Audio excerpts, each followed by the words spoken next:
Mason, Margielas, unreleased color palettes, make them all jealous. You could buy the drip, but the swag's so separate.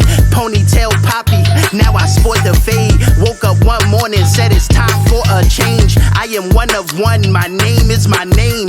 Cartier, cedar core, vintage wood frames. Everything clear when you living in the air. In the pilot on call, press a button and you there. Or your car got a roof, press a button, disappear. On the coupe, like poof, everything I do is rare, but I swear, if you could walk a mile in my shoes, you would stop it. If you could pull the bitches that I pull, you be solid. Manifesting everything I am, I'm a prophet. And when it comes to that bottom line, I want profit. I say get down when I say you get down. I say get down when I say you get down. I say get down when I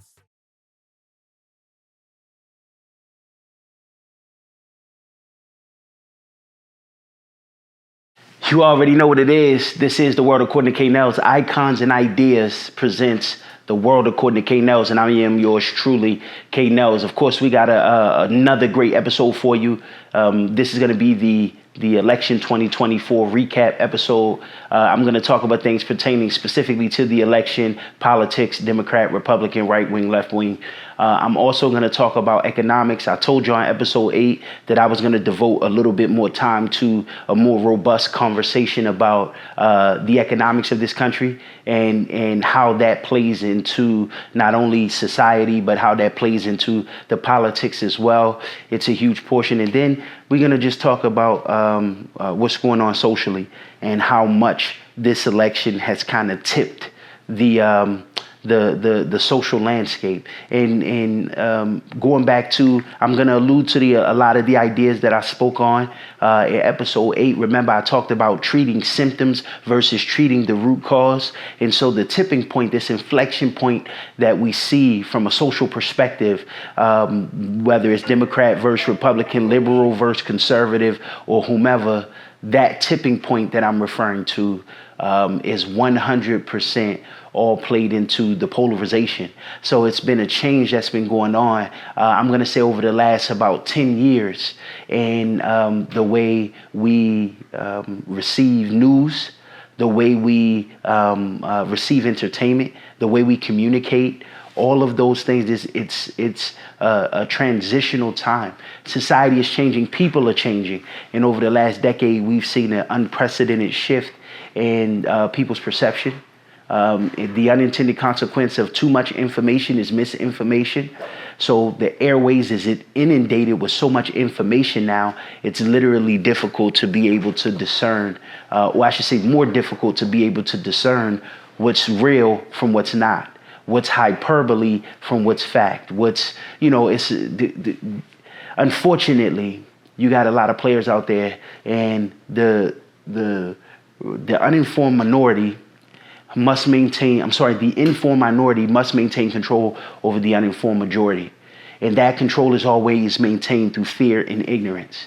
And that's what we've seen on a large scale over the last decade in the political and social landscape in America. So, this is The World According to Nellz, episode 9. We're going to get right into it. Let's talk politics. So by now, everybody is aware that Donald Trump won the election versus Kamala Harris. But it's been an emotional time since then for a lot of people. A lot of people that I'm close with has expressed great deals of frustration and anger and anxiety and upset and all of those emotions. I don't minimize that. I don't downplay it at all.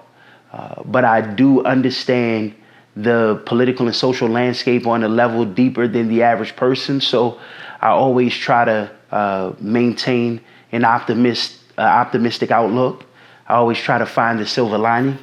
And a lot of the conversation that I've had with my peers surrounding this re-election period for the Orange Man has just been me reaffirming to them that we're going to be all right. Back in 2016, I remember having similar conversations. It was the same anxiety. It was the same uncertainty. It was the same anger. It was the same frustration. And you fast forward to nearly 10 years later, and guess what? We all right. So again, at the surface level, It's a lot of things that we're going to peel back and unpack. So let's talk. Where did we go wrong? I guess I want to preface it that way. So I'm going to speak to the Democratic Party first. This is my opinion from following the social and political landscape as much as I do. Just to give you my background a little bit, mom was involved in politics throughout my childhood, active city council member. In the projects that we grew up in, we was literally living in public housing. My mother was always politically active. My mother was always socially active, and she always had us as her children pretty much right there on the front lines with her. So my political and social worldview is a little different from the average person because I just have a set of experiences. I'm talking right there on the front line. So with that being said, I always want to be able to offer perspective, as always. So what perspective do we have to talk about as it pertains to what we just witnessed in this election period? Let's talk about what we know. From a policy standpoint, from a politician standpoint, from just a simple common sense approach, Kamala Harris was clearly the better candidate. That's not up for debate. You can make whatever points you want to make, but I think we have history over the last 10 years of Donald Trump being every representation of the worst parts of political ideology and just being a decent human being. So this election, it wasn't really about policy. What Donald Trump was able to do that the Democratic Party wasn't, or I'm not even going to reduce it to one human being. I'm going to talk parties. What the Republican Party was able to do that the Democratic Party was not able to do, that was to rally their bases, appeal to the emotions of the base. You can make a logical argument. You can make a very rational argument in rational position for why some of the policies and things that the Democratic Party was proposing was far more viable to the overall welfare of the country for the next 4, 8, 12 years, however you want to look at it. But when you involve emotions, then logic take a back seat, rationale take a back seat. Donald Trump didn't have to be the logical choice for the base that he rallied. He just had to be the emotional choice. He had to appeal to the emotions of the average, Republican, conservative, however you want to label it, in a way that made him infallible. And that's what he did. Again, I'm not talking right or wrong. I'm just stating the facts as they are. And we have hindsight to prove that. What differs, however, with the Democratic Party is, I think a large part of their base was alienated. What do I mean by that? I think the shift truly began for the worse for the Democratic Party in the 2016 election. And this is why I say that. Bernie Sanders did an extremely great job of galvanizing a base for the party future forward that had he had been successful and not deliberately undermined by the DNC, which all of that's not conjecture, that's fact now. The information is readily available. The DNC conspired to completely undermine Bernie Sanders' efforts in the primary race against Hillary Clinton. They made their choice. They ignored their base. They did not listen to the common people. They did not listen to the average person. And the DNC decided that Hillary was their pick. And they decided wrong, because although Hillary appeared to be a more viable candidate when compared to Bernie Sanders, right? Through the public perception, when it came to the standard election, the regular election, she lost to Donald Trump. it was my understanding that the point of the primary race was for the public at large to see who was the best crop of talent to represent them as an elected official going into the general election.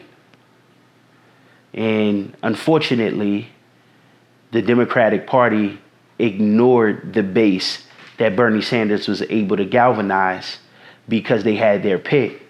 And thusly, we see what transpired in the 2016 election. I want to stay right there for a moment.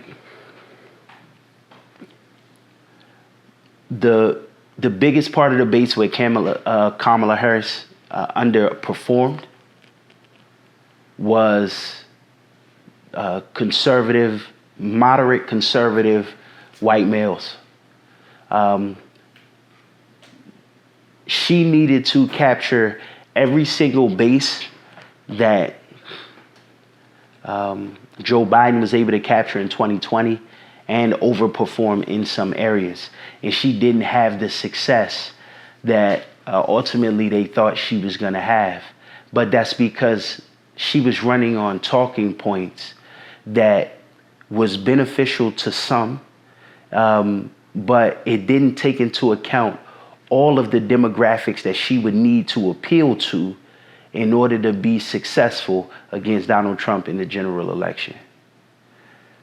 So the biggest fallacy of the Democratic Party took place not in this election, but nearly 10 years ago in the 2016 primary, where Bernie Sanders galvanized that moderate conservative white male in a way that, you know, those middle of the road Republicans would have leaned towards the Democratic Party if somebody like Bernie Sanders was able to appeal to the sentiments that mean the most to them. This is what happened when the DNC undermined Bernie Sanders in 2016. Now that moderate conservative male spent the next 4 years being radicalized by Donald Trump. And so now you had a base that could have potentially been left-leaning on the basis of policy, on the basis of sentiments that mean the most to them, all the emotional and rational reasons that people make a voting decision, and you lose that entire base the moment you alienate them. And now you have a mouthpiece like Donald Trump that's appealing to the worst and most simplistic ideals of what these particular demographics were looking for. So now you have to take into account the culmination of both of those ideas. You got a moderate conservative white male base that feel alienated. And that's largely all throughout middle America. And now you have a candidate that's as polarizing as Donald Trump that radicalized that base that the Democratic Party abandoned. And it ultimately came full circle moment in this recent election. It came back to bite him in the ass, for lack of a better expression. So Democratic Party needs to realign. They need to find the messaging of the future. They need to begin to posture candidates that will be able to represent those ideas and sentiments on a national level. And really, the Democratic Party cannot afford to abandon any demographic of the potential voting sector, because it's proof. They don't need any, they don't need any real incentive to not vote for Donald Trump. We have 2 elections worth of data to prove that. So when you look at Latinos, when you look at the moderate white conservative, when it gets down to the polling, they're more inclined to lean right than lean left. And if you are the Democratic Party and your goal is to be able to capture that base, then you're going to have to put some boots on the ground and really begin to understand the sentiment of the average American living in rural America, because all of the major cities are left-leaning. The data has proved that. So yes, you're going to capture the major cities. You're going to capture the major economic hubs. You're going to capture the major population hubs. But what happened when you get out into rural parts of America, the backwoods of West Virginia and Kentucky and Ohio and all of these different places? You'll realize that's where the liberal is always going to struggle, because the traditional values of those people living in those parts of the country lean more to the sentiments of the talking points of the Republican Party. So we already have enough evidence to know that poor people will vote against their own interests consistently if it means aligning with those things that they deem as core values. I'll say that again. Poor people will vote against their own interest consistently, even if that means aligning with their core values, what they perceive and deem as their core values.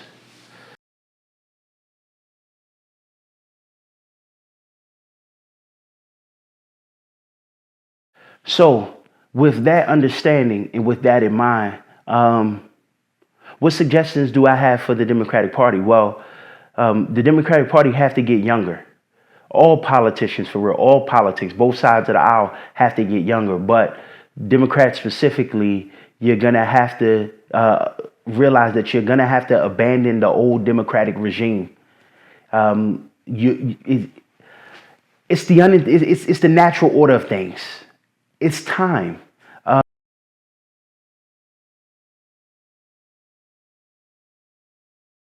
The Democratic Party is going to have to get younger. They're going to have to abandon the old regime. The old way of doing things has got them exactly where they are. And in the words, I believe, Albert Einstein, you cannot change a problem with the mindset that created it. And the problem that the Democratic Party face will not be able to be changed by the old regime.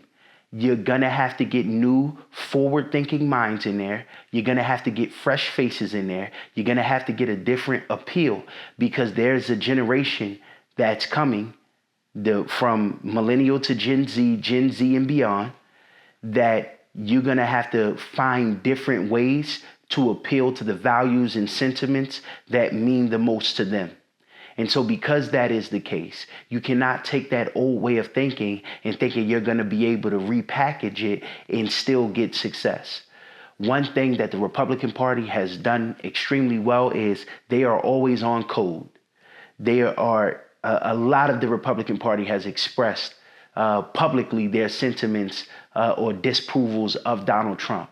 But they will say that publicly, and then when they get in their voting booths, they still align with the party, because they are a people and they are a party but for policy, and party but for people. So we know that they're on code. They also do a good job of appealing to the imaginations and emotions of their core audience. This is what you have to understand about the psychology of human beings.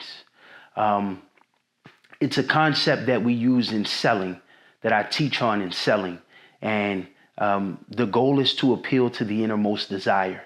If you can appeal to the innermost desire of the human being, then they'll create the need for themselves. So when I'm teaching selling and when I'm teaching sales, that's a core idea that we build the world of the emotional connection that creates the transaction. I have to get to the buying motivation. I have to be able to find what is your desire. And the better I am at finding your desire, the better I become at being a salesperson, because all I have to do is just appeal to the desire. You'll justify why you need the product. I just have to appeal to the desire. And so conceptually, I'm going to take that same concept and apply it to what the Republican Party does well. They do a great job of appealing to the innermost desires of their core base. And when they do that, you don't need to be logical. You don't need to be rational. You don't even have to make sense. It's evidence the overwhelming number of data that's available to say that the average American is far more adversely affected by the policies of Donald Trump. And by adversely affected, I mean financially, day-to-day, etc. They're far more adversely affected by the policies of Donald Trump than the policies of Kamala Harris. However, that sentiment doesn't matter because the desires that the Republican Party appealed to makes them not care about no matter what truth you bring them. That's why when you're talking to somebody that's a supporter of the Trump and that political regime, it's a moot point to try to appeal to any sense of logic whatsoever because most of them are not making a rational decision. They're making a decision based off of the emotions. Now, I have to be honest, I've seen the Democratic Party radicalized in a way that I've never seen them before. So that sentiment holds true for them as well. A lot of the Democratic Party is getting more and more difficult to appeal to the rationale and to the logic of the party because people are so emotionally incensed because of the polarization that has been created by the opposite wing, by the opposite party. So it's culpability to go around, but I started off speaking specifically to the Democratic Party and things that I feel like they need to do over the next couple of years to be able to strengthen the base if they intend to actually be able to compete with what the Republican Party is doing. We can go back even further to talk about how a lot of this is truly still the reaction of having Barack Obama in office for 8 years. That time didn't sit well with a lot of people, especially those people who are simply put racially motivated. For those people that are that don't want to see black people or African Americans or whatever you deem them, however you classify, because there's so much language around titles nowadays, but they don't want to see non-white people in positions of power. And you have a core of America that holds true to. So now that's another elephant in the room that we have to talk about. The reality is America is inherently racist because it was built upon racism. That's just the truth. And so because that's the case, you have people that in the core of their sentiment, they represent all of the worst ideologies of America. Because what America was in 1776, from a social standpoint, to what America is present day, is completely different. So now when you're talking about those inalienable rights endowed by the Creator, right, in 1776, they was talking about white men. Fast forward to today, now you have so many different subgroups of human beings saying those inalienable rights endowed by the Creator belongs to me too. And so there is an extreme fear, false expectation appearing real, false evidence appearing real. There is an extreme fear that a lot of conservative white people have, and this is the part that they won't say out loud. Some of them will, but this is the part that they won't say out loud. There is a fear that white people are becoming the minority in this country. And that was never the intended purpose of the quote unquote forefathers. So when they say make America great again, the reason why they're saying that is because many of the white populace believe that if white people are the minority, America cannot be great. They believe that white people, this country was built by white people, for white people. And I'm talking about what they believe. We know trust me, we know what the truth is, but I'm talking about what they believe. They believe that this country was built by white people and for white people. And guess who should thrive? White people. And everybody else is just collateral damage. If you're not serving white people in a manner that keeps the hierarchy the same, then you're counterproductive to the sentiments of what America was built for. And that is the overarching reality of a lot of the people that voted for Trump. He appealed to the worst part of those human desires to say, listen, this is what it is. They doing a lot of changes now. The big talk, they always talk about DEI, diversity, equity, and inclusion, and how somehow that is taking privileges away from white people who are better qualified. It fits into all the racist tropes and stereotypes that we have heard and listened to for millennia. I'm going to say for decades, for centuries. There's been this sentiment that white people are the superior race, going all the way back to the eugenics movement and eugenicists and the science of racism and the things that they perpetuated. A lot of conversation. So looking at the social landscape today is difficult to really look at it with a very honest perspective without taking into account the things that happened in history that made us arrive right here. But before I pivot to the Republican Party, because this is the perfect segue, I have to say the Democrat Party need to tighten up, need to get younger, need to understand and be able to identify who their core base is. And they need to understand also they can't afford to alienate any demographic that's willing to vote for the Democratic Party. They truly have to be a party of inclusion, even if that inclusion means more moderate, middle of the road, conservative white people. You have to know your core audience to be able to appeal to your core audience. So hopefully over the coming years, they realign their platform, they get younger, they get more insightful, they have more appeal to a lot of the common people and not just specific demographics. And as again, you cannot afford to alienate anyone. That's the biggest difference between Democrat and Republican. Republicans can appeal to their core audience and alienate everybody else because there is enough of their core audience in the voting population of those electoral college states where they don't have to appeal to everybody. They can alienate people, still speak to their core base and get House seats, Senate seats, and presidential seats. And this election was evidence of that.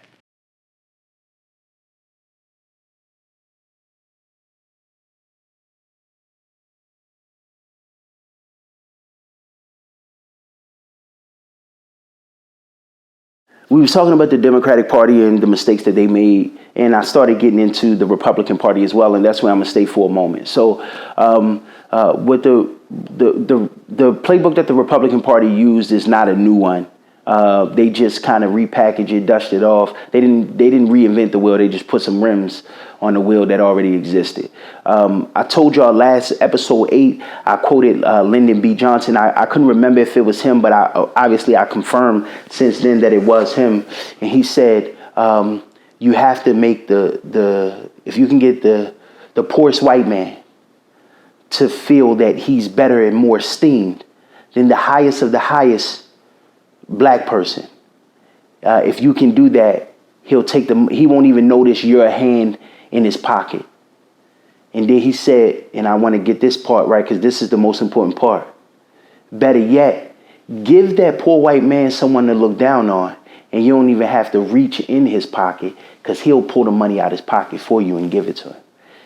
Give him someone to look down on, and So now when we look at the success that Donald Trump has had and that Republican campaign has had in this run, that is 100% the overarching psychology that went into their strategy. You can look at the exit poll data, the highest demographic that vote for Trump is poor and uneducated.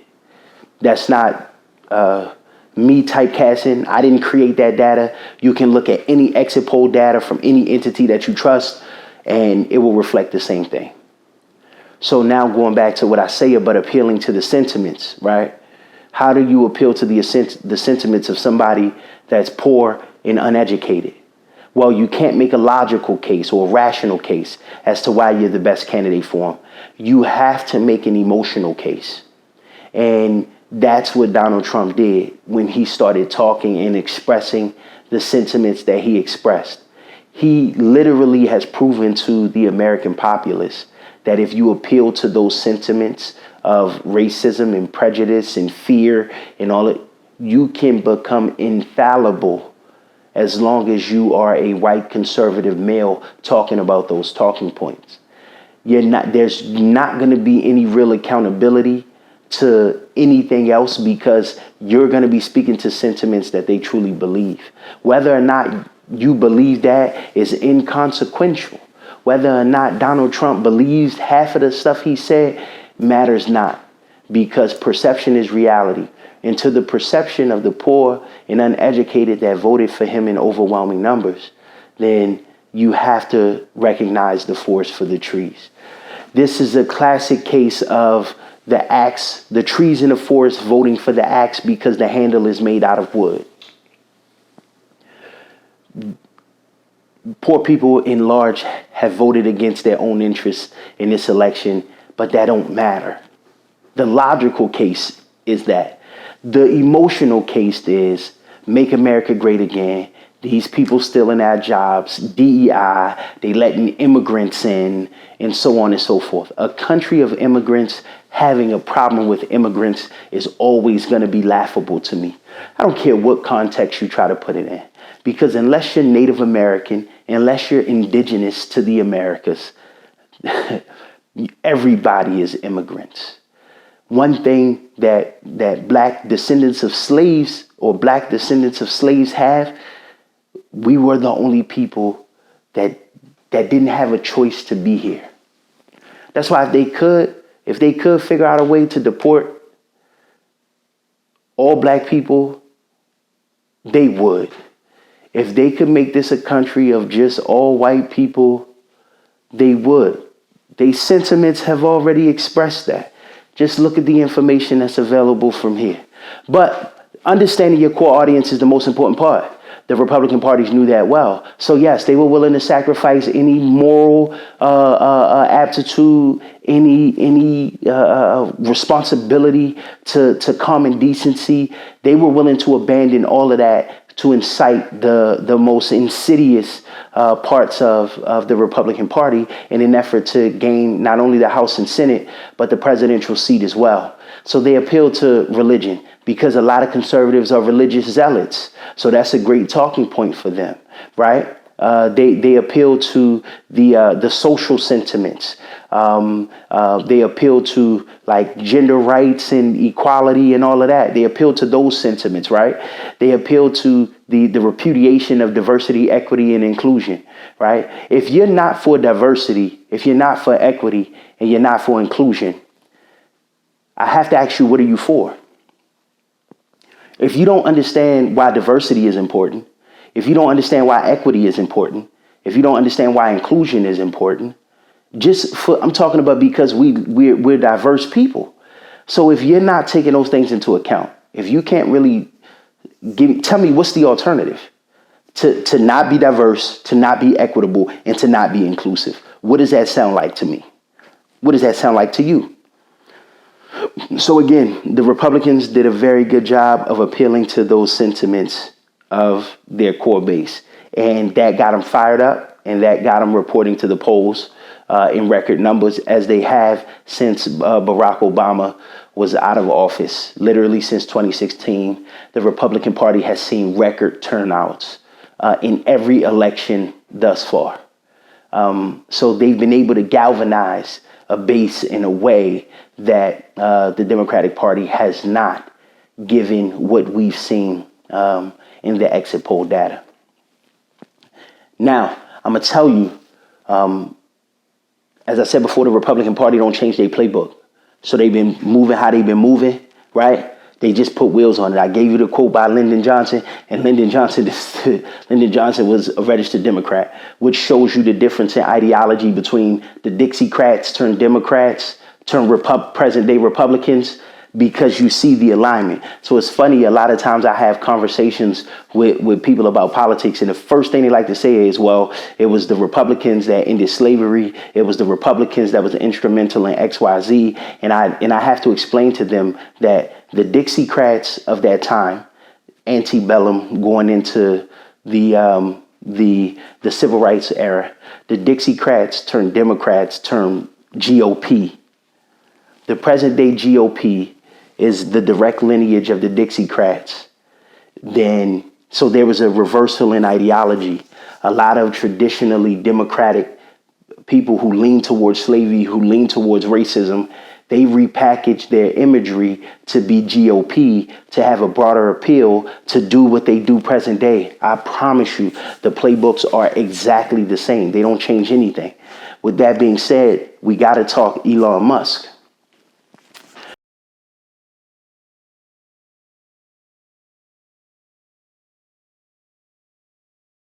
Elon Musk single-handedly had more influence over this election than any one individual probably in recent years. And so many other things that I'm going to talk about as it pertains to this conversation. Because it is a layered conversation, you can't talk about one part without talking about the other. But this is what we know. As I told you before, the playbook for the Republican Party hasn't changed. I gave you the quote by Lyndon B. Johnson. You want to have the poorest white man feel like he's better than the most esteemed black man, and he'll give you he won't even question your hand in his pocket. But if you give him something to look down on, he'll take the money out of his pocket and give it to you. It also speaks to the sentiments of the Democrats of yesteryear is the GOP of today. And don't look at title. Look at behaviors. Look at ideologies. Lyndon Johnson was a Democrat. Listen to his ideology. Fast forward to present day. Republicans, similar ideologies. Sometimes we get too caught up in the titles and we stop looking at the pattern of behavior. The pattern of behavior will never lie. So don't focus so much on the title as much as the pattern of behavior. And what do we see from the pattern of behavior of the GOP of today? It looks just like if you just got rid of all of everything around it and looked at the political ideology of the GOP today and look at the political ideology of the Democrat of yesteryear, you will see they're one and the same. So how does Elon Musk play into this election? Well, several things. One, Elon Musk took the playbook directly from Cambridge Analytica. Remember, I told you, they not reinventing the wheel, they just putting rims on it. So it's the same stuff repackaged to look different.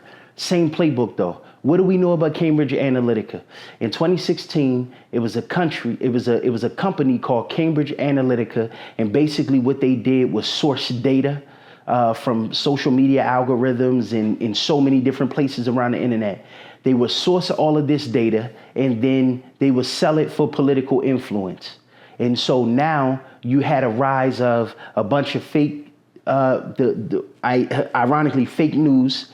You had a bunch of fake posts. You had a bunch of fake outrage. You had a bunch of fake groups all created to paint certain public perceptions about particular candidates. And so it was so widespread. A couple of people did some great documentaries on it, but check out the documentary on Cambridge Analytica. I forgot the exact title, but you could just Google Cambridge Analytica documentary, and I'm sure it'll come up. So Cambridge Analytica, it was proven that they were, through misinformation campaigns, able to sway the election in 2016, and there was influence on the election in 2020 as well.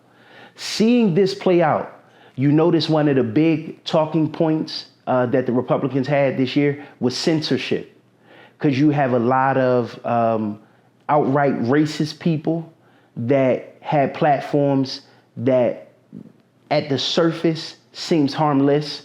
It just seems like an insecure person with a bullhorn talking into a silo. But when you add the power of social media to that insecure person with the bullhorn talking into a silo, all of a sudden that silo gets bigger. So they realized the dangers of giving platforms to people without the really emotional awareness or intelligence to not speak to the worst in human beings. So Cambridge Analytica, this company, was able to use data, because the greatest commodity is information. The most valuable companies in this world is not just valuable for the goods and services that they provide, but for the amount of data that they collect. So Cambridge Analytica was collecting an overwhelming amount of data, and then they were in turn using that data to create disinformation and misinformation campaigns to sway the election. Now, let's look at what Elon did. Elon acquired Twitter. It was a $44 billion acquisition. The crazy thing about it is, I don't think Twitter was necessarily for sale at the time that this promotes. So he just came out the gate, and correct me if I'm wrong, again, to my knowledge, Twitter was not for sale at the time. I'm assuming he looked at just gathered some information on what's the most vulnerable or easily accessible social media platform and set his sights on Twitter. Acquired Twitter for $44 billion. It was a lot of back and forth. He's in, he's out, he's in, he's out. It's a deal, it's not a deal. I told people back then when he acquired Twitter, Elon Musk is easily one of the most dangerous human beings that exist in this country and in the world today for a multitude of reasons. You can tell a tree by the fruit that it bears. And if Elon Musk is the fruit, then we have to look at that tree. And that tree is evident. He is the son of apartheid. Elon Musk is literally the son of apartheid. So he was born and indoctrinated by apartheid. So hold on to that thought for a second, because that's just the foundation upon which I'll continue to build. Now, at the surface, we just think it's another businessman, billionaire mogul acquiring a social media platform. But when you peel back the layers, remember, the most valuable companies in the world, I'm talking about trillion-dollar valuations, they're not just valuable for the goods and or services they provide, but for the amount of data that they can collect. Whether you're talking about Meta, whether you're talking about Alphabet, whether you're talking about Tesla, whether you're talking about Amazon, it doesn't matter. The amount of data that they collect is what makes them so valuable. So data is the biggest commodity. And when you acquire something like Twitter, you acquire tons and tons and tons of metadata. So this is what I hypothesize. Elon Musk seen how Cambridge Analytica was able to influence the connection and say, what if instead of just buying the data, what if I just buy the social media platform? Then I'll become a media platform that can dictate and control the propaganda that I want to see. Again, remember what I told you.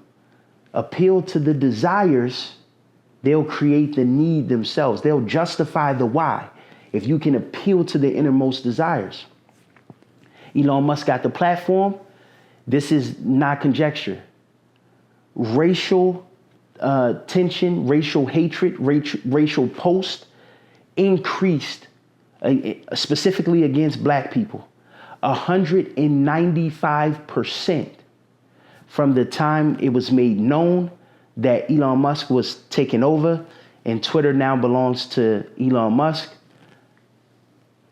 The hate speech came out in droves and increased exponentially, because what Elon did was he acquired a social media platform and then postured it under the guise of free speech.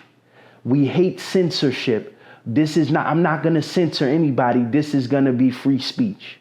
Meanwhile, the number one voice on Twitter is Elon Musk. He's a megalomaniac. Listen to what I'm saying. You remember I told you, you tell a tree by the fruit that it bears. We know if he's the fruit, we know what tree that he's come from. And then after you look at the tree for the fruit that it bears, you then have to look at who his circle of influence is, who he chooses to associate and align with. Elon Musk could have aligned with the Democratic Party just as much as he could align with the Republican Party. But he, in his brilliance, he's going to choose the path of least resistance.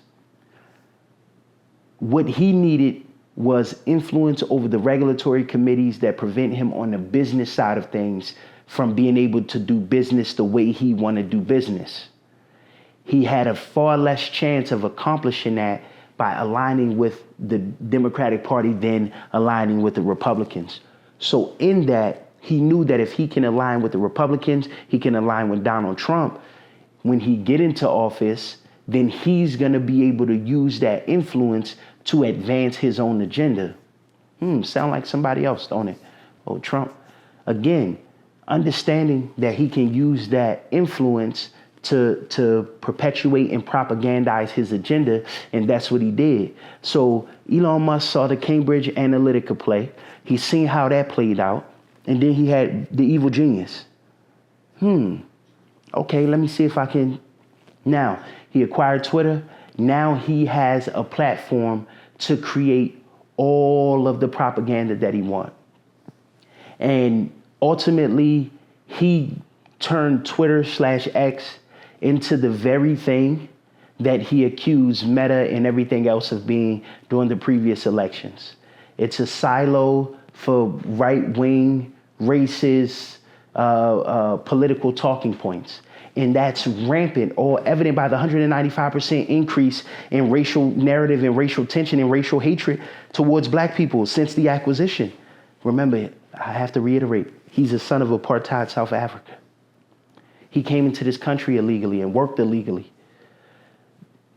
Typical, again, it's a country immigrant. That's why all of it is laughable when you peel back the layers. But the reason why I'm talking about these things, because if you don't understand the why, history is bound to repeat itself. So we have to see the playbook and how they operated. And it's very clear. Anybody with real level of political awareness could see how clear this playbook was. Elon Musk used Twitter as a propaganda machine the same way they used Cambridge Analytica in the 2016 election to create disinformation and misinformation campaigns as it pertains to a whole host of things that transpire. So, why is he dangerous? Well, that's just one end on the political spectrum. The other end that you have to look at is, and when you look at his endeavors, okay, he have a quest to go to Mars. At the surface, that seems harmless. Okay, cool. You want to go to Mars. You some kid with an idea and a vision to go to Mars. All right, cool. I have my sentiments on that. We have so many things that we don't know about this planet. And we're talking about Mars, whatever. That's neither here nor there. But now let's talk about Neuralink. Neuralink is another business endeavor that he has. Now, at the surface, the purpose of Neuralink is to use artificial technology and advanced technology to give a sense of normalcy to people born with certain birth defects, physical defects, and things like that. But with Neuralink, it is a chip that has to be implanted in the brain. So you think of it, somebody that never really had use of an arm or use of a limb. And through the technology, artificial intelligence, creating some sort of appendage that speak directly to the chip that's in the brain and communicate. And now you can function in a normal way with an extension and appendage of a limb that you didn't have before in an effort to have a sense of normalcy. I promise you, at the surface, that's so noble. And I understand the perspective as somebody who believes in the innovation of technology. But then you can't look at those things without taking into account that in the hands of somebody with nefarious intentions, it becomes extremely dangerous. This is what I know for a fact. The military-industrial complex weaponizes all technology before it's used for general consumption by people. So now you look at his acquisition of Twitter, that's metadata. That's data that he can feed into learning algorithms, learning machine learning, as they call it, artificial intelligence algorithms to now enhance and combine with what he's doing for Neuralink. So again, on one end, you got just the political influence and the influence of having constantly a propaganda machine that you can paint certain narratives at all time, 24/7. And Elon runs Twitter as it is 100% a dictatorship. There is no checks and balance. There is no equanimity. There's just him and what he feel like should be the case. And that's what he's doing. So now when you have something as at the core, right?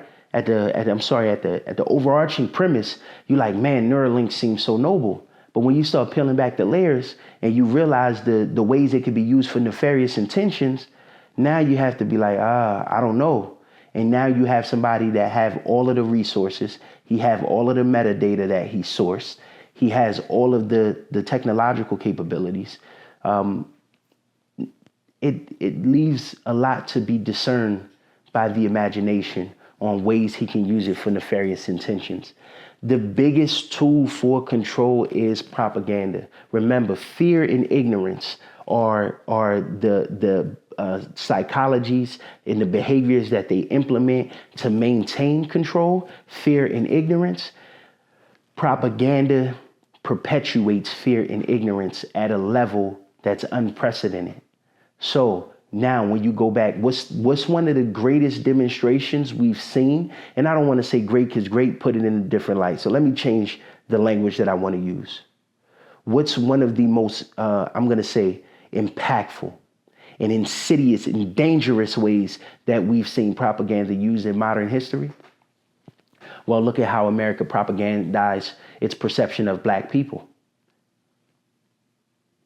People who have never met or had experiences with black people before have an idea about black people based on propaganda that has been perpetuated, and none of it is true.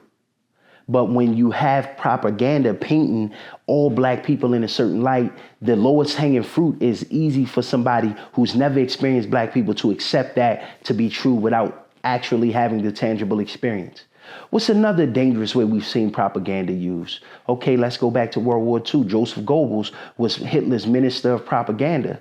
And through his disinformation, misinformation, and propaganda campaigns, he turned a country of people literally onto one subgroup of the country and made it socially acceptable for them to be killed in droves because the propaganda painted it that way.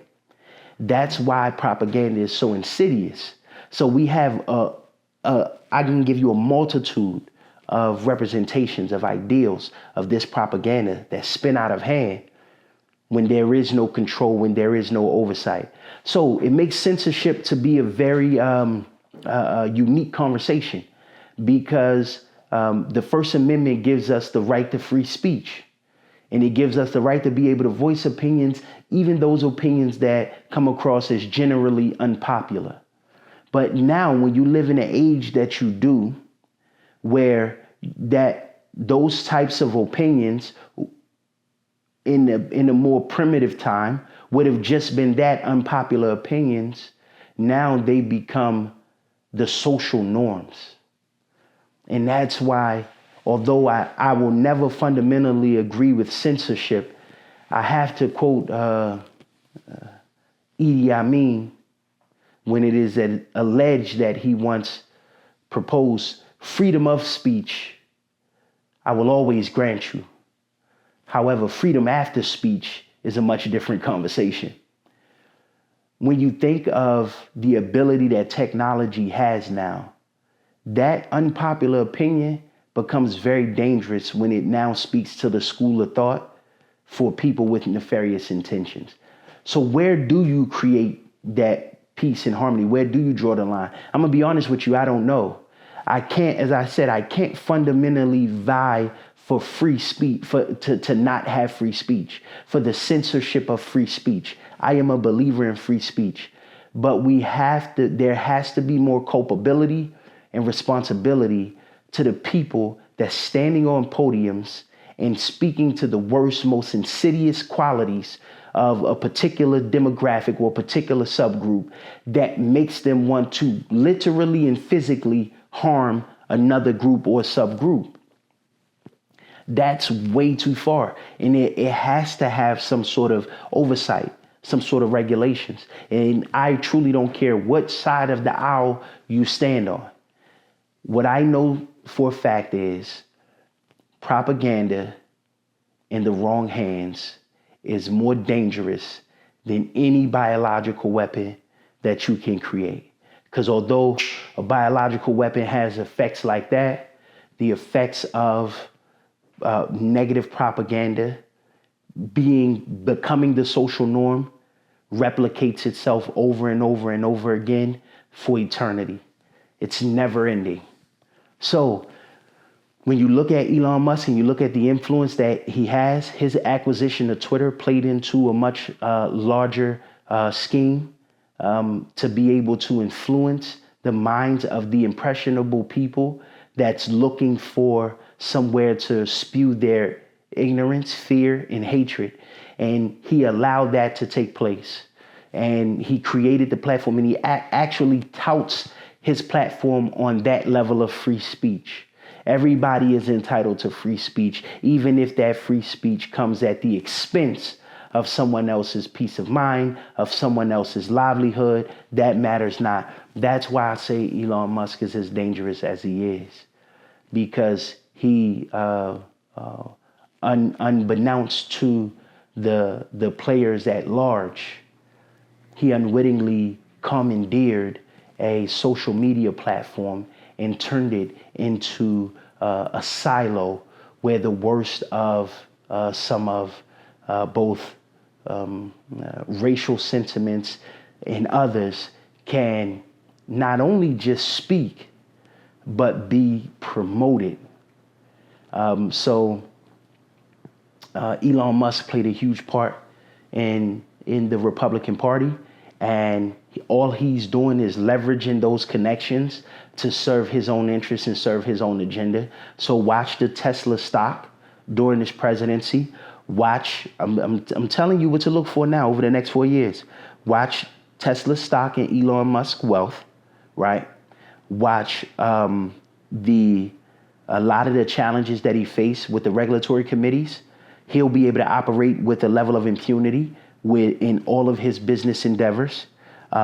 Pay attention to those things. That's what was the payoff for Elon. So yes, I'll spend $75 million of my own money for the Donald Trump campaign if it allows me to be able to get into seats that I would otherwise not be able to get into. This game is being played on such a dangerous level.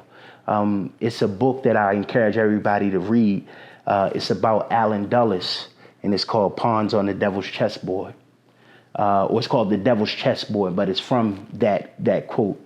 And when you look at how the highest levels of government are operating, both on the left wing and the right wing, both liberal and conservative, the average person is just a pawn on the devil's chessboard. It's unfortunate, but this is a part of the reality that we're seeing play out in real time.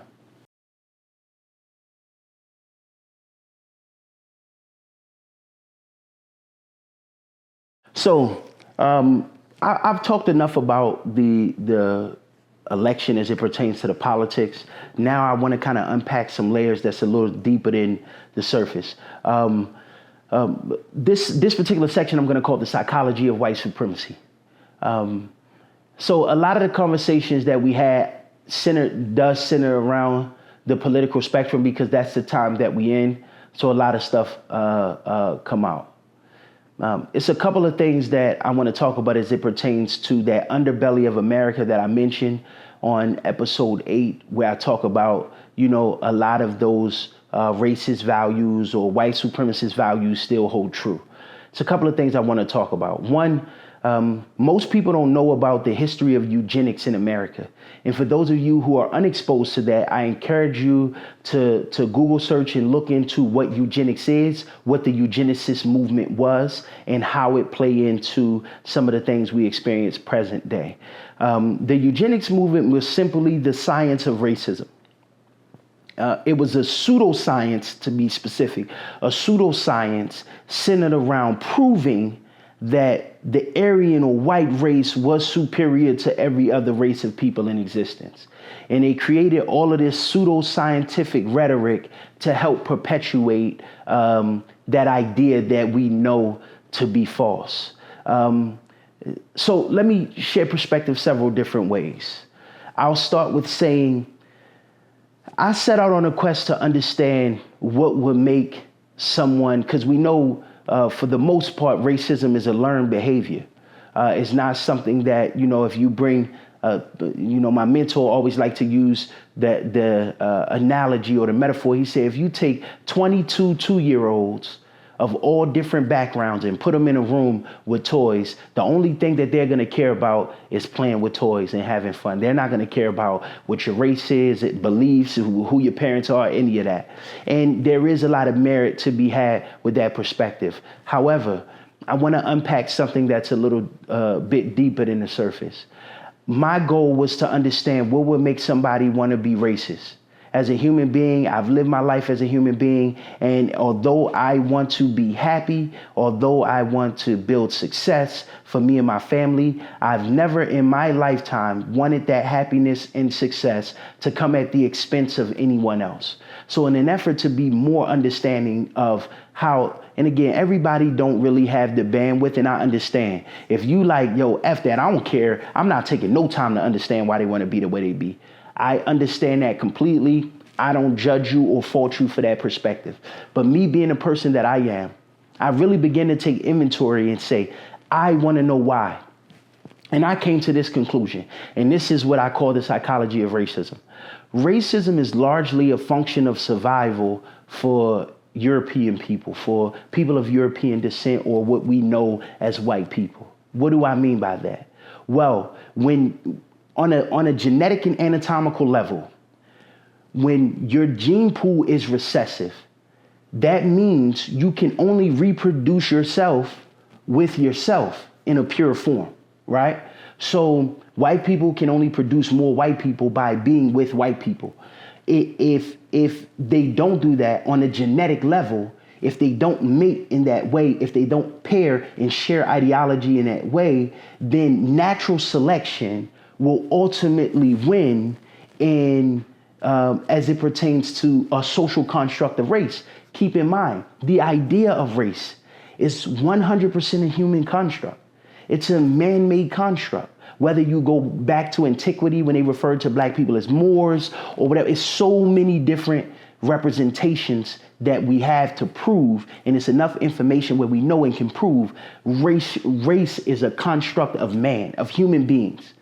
With that being said, if the survival of your race was predicated upon the ability for you to reproduce more of your race with yourself, if you could only reproduce more of your race with yourself, and you become hell-bent on producing more of your race for fear of, quote unquote, some extinction, then the natural order, the natural course for you to take is to be racist, to consolidate your worldview to just you and your race.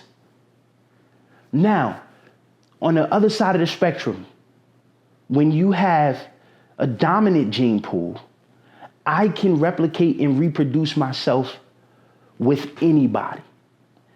The Eve gene, the mitochondrial DNA, is present in the black woman or the indigenous woman or the African woman. However, it's so many titles centered around it. I don't want to get into the song and dance of that conversation. I just want to speak to what we know. The Eve gene, the mitochondrial DNA of every human in existence, of every character trait in existence, is present, and that's what they call the Eve gene, is present in the black woman. Every feature, blue eyes, blonde hair, whatever you want to name, every feature that exists is present in the mitochondria of the black woman, and it is known as the Eve gene. It serves us no purpose at all to marginalize ourselves in any capacity based on the idea of race. Because genetically, we will always be able to produce ourselves. So now when you understand racism on that level, this is not an excuse. By no means do I want what I'm saying here to be misinterpreted or misconstrued as an excuse. But foundationally, now you see, when you insert ignorance, when you insert fear into the very ideology that I just spoke on about genetic recession versus genetic dominance, right? Add fear, add ignorance, add anxiety, add all of those things that we see exist today. And what you create is an ideology of racism that says, for fear of extinction, I have to make every other race feel inferior to me so that they can aspire and espouse to my beliefs, in my systems of governance, in my rule of law, in my positions, in my perspectives. And so now, when you look at it through that lens, The greatest trick that has been played on human existence is that somehow proximity to European values or Eurocentric values or Eurocentric viewpoints is the right way to be. That proximity to whiteness is what so many of us of all races of people chase, because largely because of the propaganda that was created during the eugenicist movement and during the movement of eugenics and this pseudoscience of racial superiority. And guess who built the premise for their entire campaign off of the eugenicist movement and off of eugenics? Hitler. Hitler followed the eugenicist manifesto to the T. This Aryan ideology of superiority, all of that foundationally and fundamentally is the principles of the eugenicist movement. The history is so deep. I'm sure all of us or most of us are familiar with Ringling Brothers, Barnum and Bailey Circus. If you ever take some time, look at the history of the Ringling Brothers Circus. The history of the circus is founded in human zoos. They would kidnap people from places in Africa and all around the world. It's not just exclusive to Africa, but a lot of it was the displacement of indigenous people from their lands. Put them in captivity and had them on display in human zoos. And that was truly your first circus, per se. Ada Benga. Look up Ada Benga. Ada Benga was a pygmy. He was kidnapped from the Congo, and he was put in the Ringling Brothers Circus. Ada Benga, the pygmy people, hunter-gatherer, small, very jagged teeth. And they had him they likened him to a monkey, had him doing things like smoking cigarettes and stuff like that. This is all displayed at the human zoos. The reason why I bring that up, because all of that, when I talk about how information is propagandized, right? All of that was the propaganda created around the eugenics movement to say, look at this primitive, low-level fraction of a human being. He's not even really human. He's closer to monkey than he is to human. And the whole time this was a human being, right? Whole time this was a person kidnapped from his land, kidnapped from his way of life, kidnapped from his social order to be put on display in human zoos to perpetuate a pseudoscience and a propaganda to say that, look at these people, they are less than. This started hundreds of years ago. So the first domino that was knocked over that ultimately got us to the racial tension that we see, to the propaganda that we see present day, all of that started when America had a problem once it freed over 1 million enslaved Africans, enslaved indigenous people. They freed, and then they say, okay, we got a problem. Remember, I told you slavery was far too profitable a business model for them to ever abandon. So let's just repackage it as something different. So ever since then, when you go back to the antebellum era, when you go back to the start of the Ku Klux Klan, when you go back to a lot of the terrorism that happened on this soil against black people on this soil, a lot of it was rooted in the fear and ignorance that was being propagandized and perpetuated by the eugenics movement. You know who else is a son of eugenics? Bill Gates. And again, this is not an indictment of anything other than stating what the facts are. Margaret Sanger. You heard that reference with the Hillary Clinton campaign. That's when kind of that became public news. The whole idea of Planned Parenthood, that ideology, that thinking, 100% is in alignment with the eugenics movement. And so many other, it's more that unpacks. So why am I talking about the psychology of racism? Because if we don't understand the pathology of behaviors or I should say, if we don't understand the mentality associated with the pathologies of behaviors that we see on display present day, then we are bound to have history repeat itself. Too often we focus our energy on the symptoms and we don't get to the root cause. So instead of talking about the what, I'd rather have an informational and educational conversation about the why, because that's going to be the thing that's going to help us to prevent it from being perpetuated wittingly or unwittingly. So now when you look at it through that lens and you understand the psychology of racism, why they think the way they think, you realize it's very difficult to make a rational or logical appeal to someone who's made it up in their mind that their existence is being threatened by mine.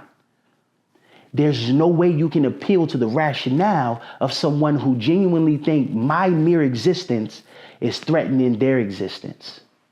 So you have to appeal to the emotion. You have to make an emotional requiem. You have to make an emotional appeal to the people. And in many ways, that was the philosophy behind Martin Luther King's approach during the civil rights movement. This idea of quote unquote being nonviolent wasn't at the surface. It's so many things that you could have conversations about. I don't agree philosophically and fundamentally with the idea of nonviolence, but I understand why such a position was taken. But the problem is, it's difficult to make an emotional appeal and a moral appeal to someone who's morally bankrupt. And in many ways, when you talk about the hatred that exists between minorities, specifically black people, there is no rationale whatsoever. There's no morality whatsoever. There's no humanity whatsoever. There's just an idea that says in order for me to survive, because I am of a recessive gene pool, I have to consolidate everything about my worldview to only dealing with us. And we cannot cohabitate, commingle with anybody. So because there's a case, there's already been scientific evidence to corroborate the Neanderthal gene being present in the Anglo-European. That again, not my evidence, not me. This is the world of science has already proven that there is a gene connection to the Neanderthal in the Eurocentric worldview, in the European. You know who has no Neanderthal gene? So why do I bring that up? Again, I'm trying to help everybody to understand the why. What would make somebody feel so threatened by the existence of another race that they feel like they got to wipe you out, that they feel they got to marginalize, that they feel they got to capitalize? This is the ignorance that has been perpetuated for so long. And if nobody is willing to put a mirror up so this level of ignorance can see itself for what it is, then we're going to keep getting the same thing over and over again. So there is a psychology behind why people who are racist feel threatened. People who are racist feel like every other race is the problem. But the reality is, history has given it. I don't listen to words. I don't care about titles or any of that. I watch the pathology of behaviors because the behaviors will always tell the true mentality. The mouth can say anything. It could tell you a very comfortable, inconvenient lie and warm up to you and you'll believe it. I don't listen to words. I watch behaviors. In the pathology of behaviors, we have a history of death and destruction wherever there's been colonization. That's not my opinion. We have history to prove it. We have documented history to prove it. It's a book I encourage everybody to get. It's called They Came Before Columbus, right? There has been commerce going on between what was known as the Americas and Africa for centuries before Columbus or anybody else. That's why there's fruits and crops and vegetation that's indigenous to the eastern parts of South America that can be found on the western shores of Africa. That's why it's resources that's indigenous to the western shores of Africa that you can find in the eastern shores and throughout South America and what is known as America. There was always commerce taking place. There was always travel. There was always communication. There was always trade taking place between what's known as the Americas and what's known as Africa. Christopher Columbus and the Spanish conquistadors and all of those regimes made their way to what they call the New World. Centuries of commerce took place between African nations and what's known as the Americas. And not once did we ever bring smallpox blankets. Not once did we ever bring death. Not once did we ever bring destruction, because we could identify the humanity in one another. And we said, there's a way where you can thrive and I can thrive. And my thriving doesn't have to come in the expense of yours, and vice versa. What happened to the European? Valid question. I want to know genuinely what would possess them to see. And you can read the excerpts directly from Christopher Columbus' his journal. They like, yo, he talking like these folk is so naive. You don't even have to buy land from them. They'll give it to you. And he took that as the liberty to say, let's take everything that they have and make this our land now. And let's kill all of them off since they're so naive. I'm only dealing with what the facts are. And this is a very hard truth and very hard reality to deal with. There was always commerce between what is known as the Americas and the indigenous people that live there, and what we know to be Africa and the indigenous people that live there. And not once did we ever bring slavery. Not once was there ever death or destruction. And business and lifestyle and ways of life was always traded amongst each other. So if we want to understand how we have the results that we have, if we want to understand why we see the things that we see on a social level, then I believe it's very important for us to understand what drives the behavior and ultimately what drives the mentality that makes racists feel the way they feel, to make those white people who align with those values feel the way they feel, to the point where they will vote against their own interests. The trees in the forest vote for the axe because it's handled made out of wood.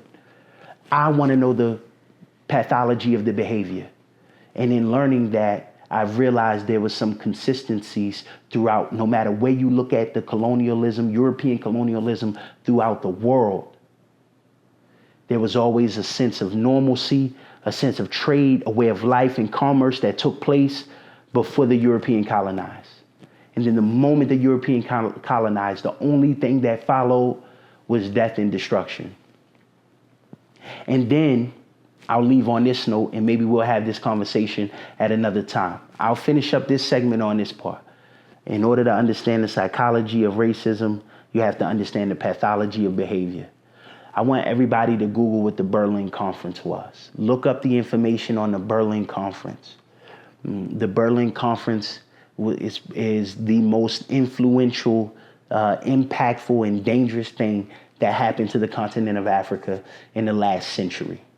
It set forth the colonialism that we see today. And when you have Burkina Faso, when you have Niger, when you have all of those countries in Africa fighting for their independence from underneath the colonial thumb, present day, all of that started with the Berlin Conference. And they divided up, the European nations came together and divided up Africa like pieces of pie.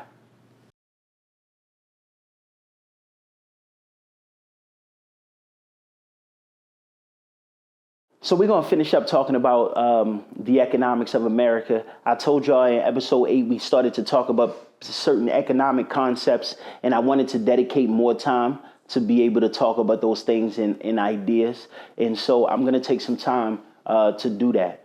A couple of things. And this is such a tough conversation. I'm going to be honest with you. I truly don't know where to begin.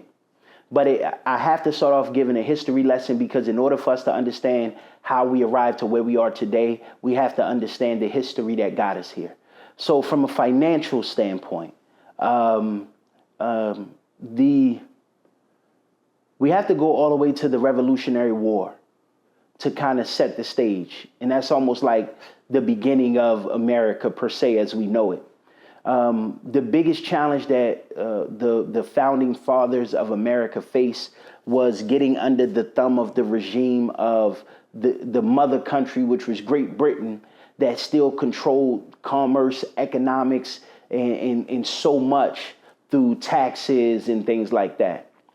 Most of the people that would flee from Great Britain to settle in what is now known as America, it wasn't the best and brightest per se. This was people that had been economically disenfranchised due to the high tariffs and tax placed on the populace under the rule of the monarchy back in those times in Great Britain. So they say we gotta flee at this point because it was life or death. And it's this new land, it's this quote unquote new world where we'll be able to set up and build a new life. So that was the perception that was created. Now, the reason why I go back that far is because what created the economic disenfranchisement back then was the control over the central banking system of that time, control over the tariffs and taxes that was being levied against the average person at that time, that created the economic trials and troubles that they had to have experienced to make them say, I'm willing to go anywhere than to stay here. So now we fast forward to present day, and not to present day. From there, much of the American independence that took place under the Revolutionary War was about separating themselves from Great Britain. America was almost successful in that separation. And when I say almost successful, at the surface, we were able to separate. We were able to create our own system of government. We created the Declaration of Independence and all of that, right? On the surface. But when you look underneath it, when you peel back the layers, the central banking barons of Great Britain and of Europe still had economic influence over the Americas. Every subsequent war that was fought in America, from the Revolutionary War over the next 100 to 200 years, there was an economic influence specifically by the central banking systems that existed and still exist in Europe. Now, I got to slow walk you through this. Remember, I told you it's a process, right? So now you look at whether it's the War of 1812, whether it's the Civil War, whether it's going into World War I and so forth. I kid you not, the influence of the economic infrastructure and the central banking barons of Europe is present in every single American war that has been fought since its inception, going all the way back to the Revolutionary War. All right, why do I feel like that's a viable place to start the conversation? Well, one, I told you it's important that we know the history. Two, the last time that America was quote unquote debt free, if you had to guess, what time do you think that was? The last time that America had because they always, every day on the news, the national debt is increased. It's this trillion, 5 trillion, 10 trillion, 13 trillion. And they always talk about this debt increasing.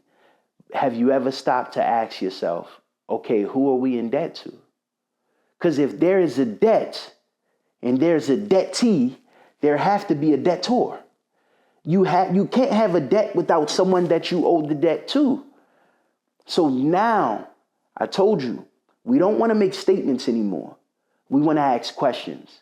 A lot of the information that I've been privileged to be exposed to and learn about is because I didn't make statements. No matter what room I'm in, I always ask questions. And the more and more I ask questions, the more and more information is revealed to me. And remember, I told you, information is the greatest commodity. So now that we have that perspective, that we have that purview, we'll realize, now let's revisit what the founding fathers were talking about. Whether it was Thomas Jefferson, or whether it was Benjamin Franklin, or many others. They, even back then, I'm talking about in the 1700s, you know what the greatest threat to this idea of American democracy that they was trying to create was? The privatized banking barons, the privatized robber barons that were literally what's the word I'm looking for? I'm going to say enslaving, for lack of a better expression, literally enslaving the public at large, enslaving the public at large under the thumb of this economic oppression. Resources, currency, loans, interest rates, all of those things, right? These are financial concepts. Now let's talk about how the American financial system came to be present day. So now we got a little understanding of the history. Again, it's so much information to be gathered there, but I try to be, very thorough with giving you the cliff notes. So there's always been a problem with the influence of the central banking cartels, specifically in Europe, on the presence in America, on the establishment of America, and what the founding fathers were really writing the Declaration of Independence and all of those things from. It wasn't just the mother country of Great Britain, but it was also the thumb of economic oppression that the robber barons of the time had on the ability to be able to live, like life, liberty, and the pursuit of happiness. Those three. They felt like those things were in constant attack by the robber barons. So there were several attempts from 1776 to 1912. There was several attempts in that approximate 140-year span of the mother country in Great Britain trying to establish a central banking system to control the currency of America. And they would try and they would fail. They were literally every war was pretty much fought in America as a result of something to do with that. So now that we understand that, right? How did we get into the economic system that we have present day? So we operate under what's called fractional reserve economics. We have a central banking system known as the Federal Reserve. Every dollar in circulation has been loaned to the American government by the Federal Reserve to be paid back with interest. So let's talk about the establishment of the Federal Reserve. It's a great book. I've read it several times, but it's a great book called The Creature from Jekyll Island that I recommend everybody with interest in finance or economics or history to read so you can understand. Again, if we don't know our history, we are bound to repeat it. So I established the history economically. I established the influence of Great Britain. I established the influence of the central banking system that they were trying to create. Before I get into the Federal Reserve, let me answer the question that I posed to you about the last time America was debt free. In recorded history, the last time America had no debt was when Abraham Lincoln suspended the central bank of that time and instituted the greenback. The greenback was the first iteration of paper currency not backed by gold in the United States. The reason why Abraham Lincoln created the greenback is because that was the only way he was going to be able to financially support the Union in the Civil War. So the greenback was the first iteration of currency, paper currency, not backed by some sort of natural resources gold. So it was truly the first promissory note. The only thing that gave the greenback its value was Abraham Lincoln saying this is legal tender and then people exchanging it in commerce. Let's think about that. The last time we were debt free, the central bank of the time was suspended indefinitely. Put a pin in that because we're going to come back to that idea. So here we are now. Fast forward because the Civil War, 1860 to 1865, that 4 or 5 year span, right? Now we're going to fast forward 50 years to the early 1900s. And in the early 1900s, this was the financial influence of Europe. This is their next attempt to undermine the American government. And this will ultimately be the most successful. So what do I mean by that? The financial interests, the robber barons of the early 1900s, they came together to consolidate power, and they conspired to commandeer the financial sector of the United States and subsequently the world by implementing and instituting what became known as the Federal Reserve Act. Before this Federal Reserve Act was signed into law by Woodrow Wilson, these quote unquote financial interests, privatized bankers and robber barons met in a place called Jekyll Island, Georgia. It's a tiny island off of the coast of southeast Georgia. All of the big players was involved. I don't have to name them. I want you to do a little research to find out who those players were. But all of the big financial players was involved at the time. They all took a private train all the way down to Jekyll Island, Georgia. They all signed in on the manifest under assumed names. It was a level of secrecy enshrouded around this entire meetup. And the purpose of this meetup was for them to come together, consolidate power, and draft what would become the Federal Reserve Act. The act that was signed into law for how the economics of this country is to operate was not passed through some normal form of legislation. It was not drafted and written and constructed by elected officials, right? But this is what ultimately fashioned our day-to-day life, present day, when it comes to the economics that we exist in. So now you have privatized bankers that wrote the rule of law that's going to govern the economics of this country. Then that was just the first step. Okay, let's draft what this provision will look like. The next step, now we have to get a candidate that we can get into office under our influence, so we have the path of least resistance and it doesn't die in the Senate or House of Representatives. So then they were very careful and calculated with whom they picked. And that's when you talk about the consolidation of power through secret societies. So they selected one of their own. That one of their own was Woodrow Wilson. Woodrow Wilson, then they put all the money behind his campaign. They put all the resources behind his campaign. These same financial leaders, they had, guess what? They controlled the radio waves. They controlled the airwaves. Think of AM, FM radio. So now they have the biggest propaganda platform. Oh, who that sound like? Remember, I told you the playbook don't change. It's the same thing, right? So they controlled the propaganda machine, and they made sure that their candidate was the one to win and attain the White House. And he did. And they made sure that they influenced the congressional members that they needed to. And that's exactly what they did. Believe it or not, it's another book called War is a Racket. I encourage everybody to read that book. It's a very easy read. War is a Racket. It's by General Smedley Butler, World War I, highly touted military general who wrote this book because he realized the truth about these wars and it being just an extension of the financial arm for control over resource and power. It was not about spreading democracy or any other propagandized notion that they tended to perpetuate back then. And General Smedley Butler realized that. And when he realized that, that's what made him write this book called War is a Racket.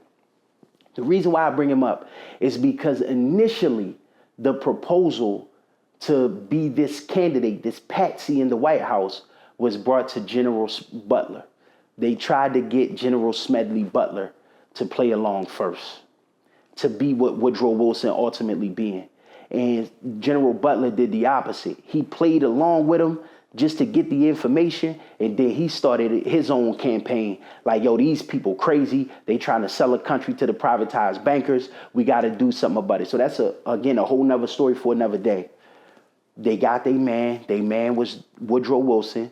Woodrow Wilson ended up signing the Federal Reserve Act into law, and that established the economic system that we have today. On his deathbed, it is alleged, because this information has not been able to be corroborated yet, but it is alleged that on his deathbed, Woodrow Wilson said, I fear I've sold my people. He said, I feared I've sold the country to the privatized bankers and the privatized financial interests and the global elitists that want to run this world.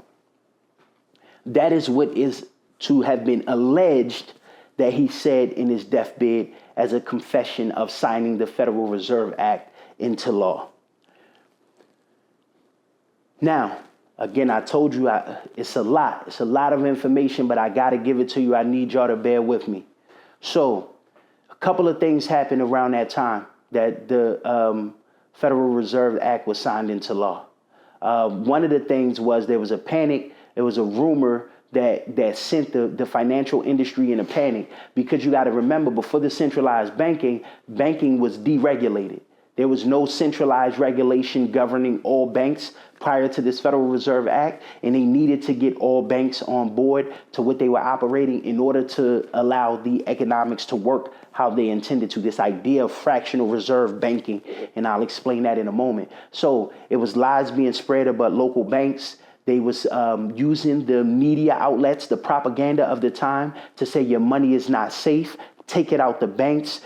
It's better served under your mattress than in the banks. This is the type of propaganda that was being perpetuated back then. And naturally, the people who don't know, they were unassuming. They believed the propaganda. And guess what they did? They went and they call it, the present day terminology is called a run on the banks. There was a run on the banks. What that means is people went and they withdrew their money from the banks. And that withdrawal of the money crippled the financial banks and crippled the financial system as it was. That was strategic. They then, now that everybody have their money out the banks, all of those smaller banks don't have the insurance. This is prior to the FDIC. The FDIC is a faction. It's an establishment of the Federal Reserve Act. So there's no insurance on the money. What happens now? The bigger banks, JP Morgan Chase, Rothschild, so on and so forth. Guess what they do? They come and consolidate all of those smaller banks. So now, if you and I had a bank, I had the bank of Nellz on this block, you had the bank of that on that block, JP Morgan Chase came, bought it up once we couldn't have the money to be able to satisfy the run on the bank. And then guess what they did? They bought all of those, bought my bank, all of those little banks, and now it ain't the bank of Nellz anymore, it's Chase Bank, Bank of America, Wells Fargo, Truist, etc. When that run on the bank happened, then they started the positive propaganda. Hey, everything is okay now. We, the big banks, acquired the smaller banks in order to protect your money. It's safe. Go ahead and bring it back. And guess what people did? Oh, I have faith in these banks now. And they brought their money back. Also, another wing of the propaganda tool. Remember, I told you they use fear and they use ignorance to control. Well, it has been documented, and this is, you can do the research yourself, but I will say this has been documented and corroborated. The first ever UFO sighting, you know when it took place? During the panic of the stock market and the panic of when they had all of the banks scared. Again, guess who controlled the radios? The number one controller of the largest network of AM, FM radios in the country at the time was none other than Mr. Rockefeller. So it's no coincidence that at a time where he was a part of the group that consolidated that power through the Federal Reserve Act to now have the banks be controlled by the financial system of America to be controlled by the privatized banks. All of this panic is being incited. And I don't believe in coincidence. It's no coincidence that the first UFO sighting or alien propaganda was perpetuated through his newspapers, him being Rockefeller, and his AM, FM radio stations. All of this stuff took place while they were literally commandeering. The privatized banks were commandeering the power and wealth of America into the central bank. Guess what happened shortly after that? The Great Depression. The Great Depression is what transpired shortly after that. And the Great Depression was all a part of that consolidation of wealth. They had to, and I know this part is alleged, this is where they'll consider me a conspiracy theorist, but this is what I explain. In order for central banks to consolidate the currency and the power of the currency to itself, they had to literally drain and deplete all of the tangible golden coin from the population itself. So yes, it's documented. They went door to door, knocking on doors and collecting gold and valuables from people during the Great Depression. It was, again, I encourage everybody to trust but verify. Please look into this and do the research yourself. All of the Great Depression was a function of the Federal Reserve Act and the Panic of 1912 and all of the things that happened with the stock market and the financial sectors that took place while they consolidated the power. Hear me out. We getting somewhere now. I need y'all to follow. I need you to pick up what I'm putting down. So now you got the Rockefellers, you got the Carnegies, you got the JP Morgans, you got the Rothschilds, you got the DuPonts, I'm talking about all of the financial interest of America down at Jekyll Island to write this Federal Reserve Act and then put their patsy into the White House so that they can ensure that it's signed into law. And then what takes place over the subsequent 20 and 30 years, I'm going to say leading up to World War II, was all a function of this new consolidation of power to the centralized banks. Now that everybody understands, and again, always check, but verify. Always trust, but verify. Even me. Question me. Do your own research. Look into it. I'm only just presenting the information because the information is the greatest commodity. Now that we understand how the Federal Reserve came to be, let's talk about what the Federal Reserve is. So let's look at fractional reserve banking. Fractional reserve banking says this: for every dollar that a bank have in reserve, it can loan out up to 10, I'm going to just say 10 times that amount. So for every dollar I have, I'm going to consider myself a bank. I have a bank, right? The only thing that I have in my bank is $10. Based off of that $10, I can loan 10 different people $10 that they have to pay back to me with interest. Hear me out. I need y'all to follow me, please. I only have $10. This is how money is created out of thin air. And this is why there's always been, you know what? I'm not going to be anticlimactic. Follow me and you'll get to the point that I'm making. I have $10. Based on that $10, based on fractional reserve banking, I can loan 10 different people $10 based off of the loan $10 that I have into my account. And not only can I loan them that $10, 10 different people $10, I can then force them to pay me back that $10 with interest. So not only do they have to, I've loaned 10 different people $10 based off of my $10 that I have in reserve, and they have to pay me back $11. Guess what I just made off of $10? 100 just off of the principal. I made off of $10. I just made $100 by loaning 10 different people $10. I just made $100 off of the 10 that I have in reserve, and I never had to physically give the 10. My $10. My $10 stayed in reserve. Then on top of that, the principal was just the 10. Each of them paid me back $11. I made $110 off of $10 in my reserve. That's on a small scale. Now, let's look at the financial institutions that we have today.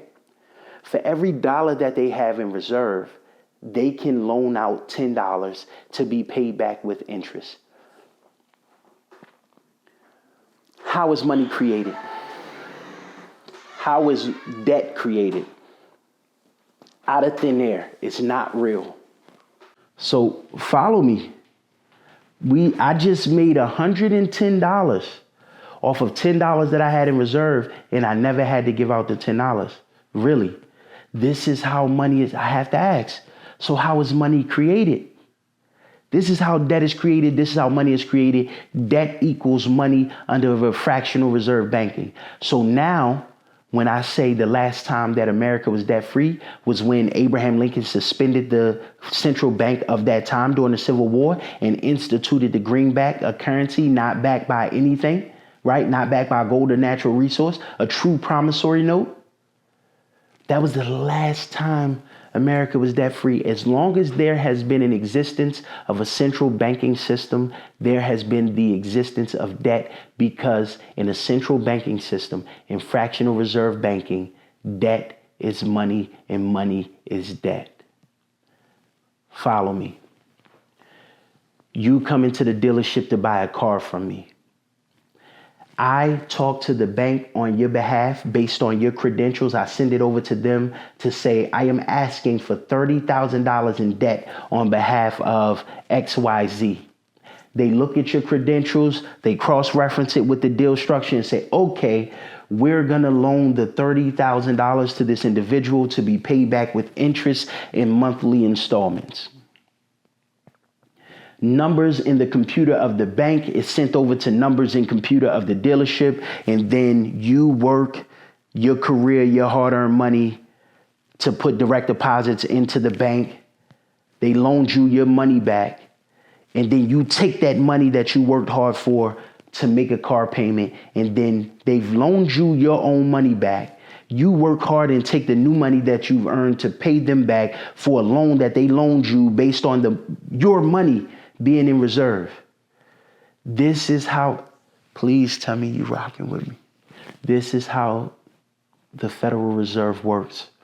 This is how fractional reserve banking works. It is so imperative that we understand how the financial sector of this country works in order for us to be able to know how to play the game, to be a player in the game.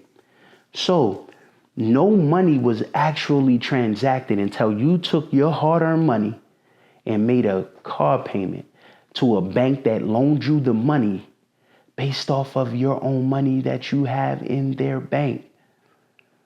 So let's talk constitutionality. The Constitution says Congress queens money. By the law, by the letter of the Constitution, the existence of the Federal Reserve is unconstitutional. And here's the biggest travesty. Because the Federal Reserve is not a federal entity. It is a private bank. It is no more federal, and I'll explain this and I'll say this a million times. I said it in episode 8. The Federal Reserve is no more federal than Federal Express. The FedEx that deliver your packages is not a government entity. It is a private company and it has nothing to do with the government. The Federal Reserve is nothing to do with the federal government. It is a private bank with private interest. With that being said, the Federal Reserve controls the amount of money in circulation. It controls the interest rates on the loans that's given out, and it controls inflation. I said this on episode 8. I'll repeat it here.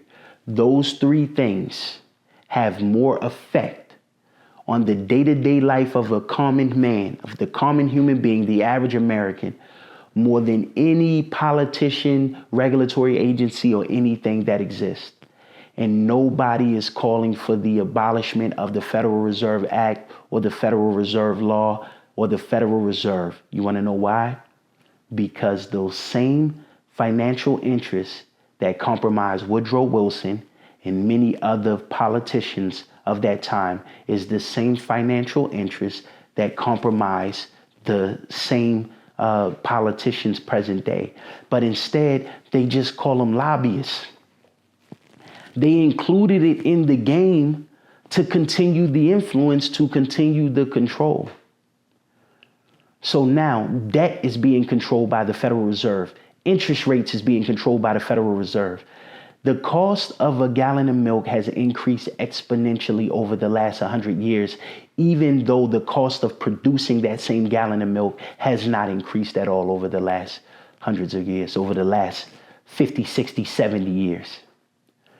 The inflation that we see, the economic disenfranchisement that we see, poor people struggling the way we see, is a direct result of fractional reserve banking and the Federal Reserve controlling things that by the Constitution elected officials is supposed to control.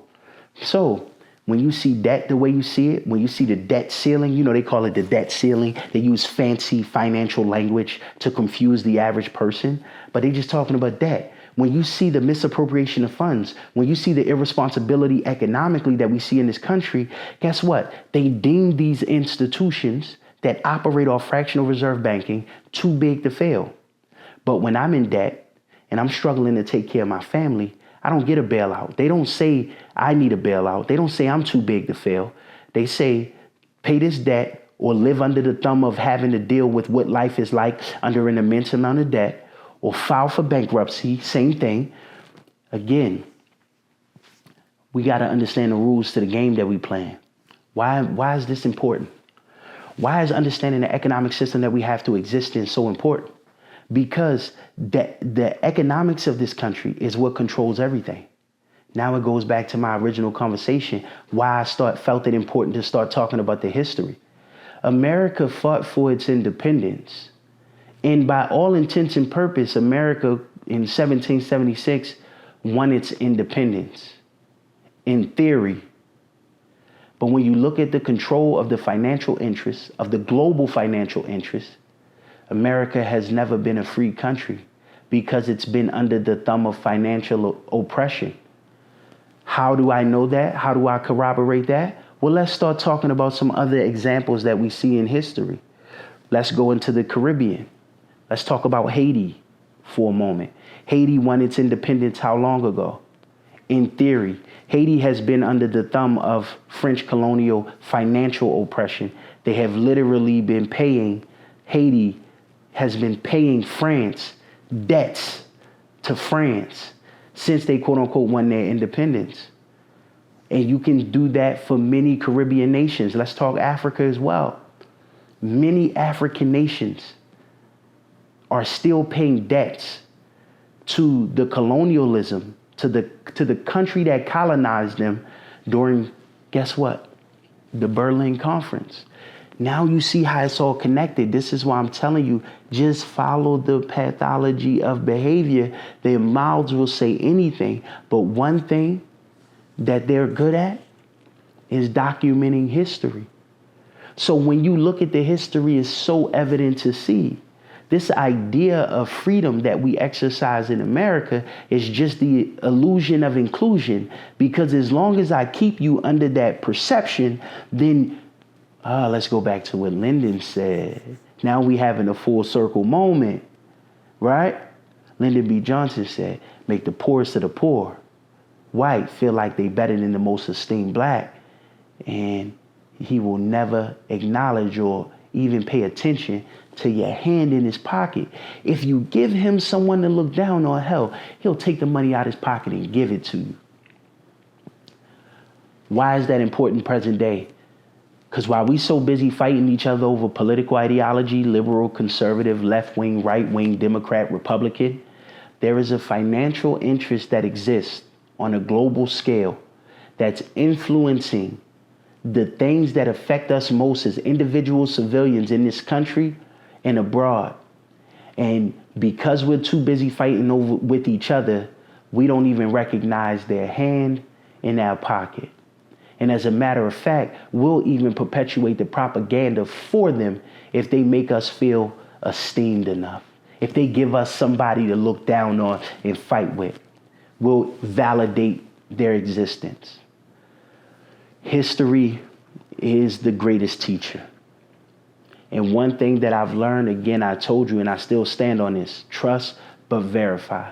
One thing that I've learned is that if you study history, you can see the consistency and the pattern of behaviors. The words change, the faces change, the names change. The pathology is exactly the same. You can almost set your clock to it. So now when I see the social chaos that exists with this last election, when I see the polarization, when I see the infighting, when I see the incitement of racism and all of that, the most powerful tool for control is fear and ignorance. And the last piece of that is use fear and ignorance to create division, and they'll spend all their time fighting each other, never identifying who the true enemy is anyway. It's the perfect crab in a barrel complex, because we all understand that crabs in a barrel will fight each other trying to climb out the barrel, but we never, ever, ever ask the question, why was the crabs in the barrel in the first place? In its natural habitat, the crab don't have to worry about pulling another crab down in order to experience the liberation that he's used to seeing. It's only when you change the environment that what was a benefit to the crab's existence become a detriment, because the only way the crab can elevate in a barrel is by pulling another crab down to get progress. This is what we face with present day. This is what plays into the psychology of racism. This is what plays into the psychology of economics.